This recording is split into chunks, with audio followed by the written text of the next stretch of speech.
Sorry to keep you waiting, but we've got good news.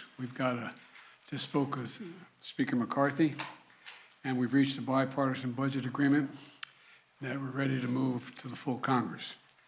And I think it's a really important step forward, and it takes the threat of catastrophic default off the table, protects our hard-earned and historic economic recovery, and the agreement also represents a compromise, which means no one got everything they want. But that's the responsibility of governing. And this is a deal is good news, I believe you'll see, for the American people. The agreement prevents the worst possible crisis, a default for the first time in our nation's history. An economic recession, retirement accounts devastated, millions of jobs lost. It also protects key priorities and accomplishments and values that congressional Democrats and I have fought long and hard for.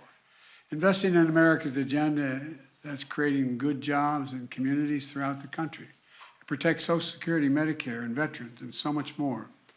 The Speaker and I made it clear from the start that the only way forward was a bipartisan agreement. That agreement now goes to the United States House and to the Senate. I strongly urge both chambers to pass that agreement. Let's keep moving forward on meeting our obligations and building the strongest economy in the history of the world. I'll take a few questions. President, you said at the beginning that the debt ceiling was not negotiable. Isn't that what you've just done here? And isn't that what you guys, look, we're not negotiating the debt ceiling. Here's the deal. They passed the debt ceiling, and they said they'd only do it on condition that it have all these cuts in it. I said, I'm not going to do that. You pass the debt ceiling, period. I'll negotiate with you on the cuts, what you say, what's going to happen, what the budget's going to look like. That's what we are negotiating in order to get to them deciding that they're going to go along with a new debt ceiling, meaning that it's not attached. So something totally different attached than was attached before. So if you want to try to make it look like I made some compromise in the debt ceiling, I didn't. I made a compromise on the budget.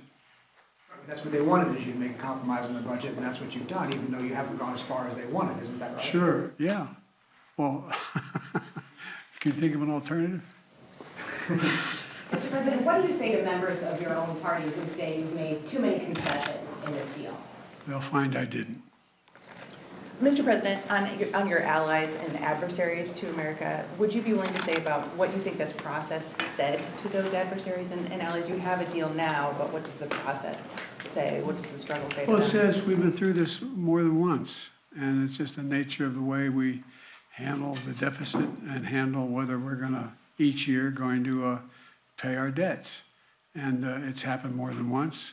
It will probably happen again, but it's not going to happen at least for another 2 years here. And I don't think beyond beyond that it won't either.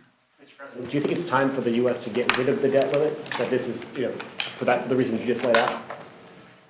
No, I think it would cause more controversy getting rid of the debt limit, although I am exploring the idea that we would, at a later date, a year or two from now, decide whether or not the 14th Amendment, how that actually would impact on whether or not you need to do the debt limit every year.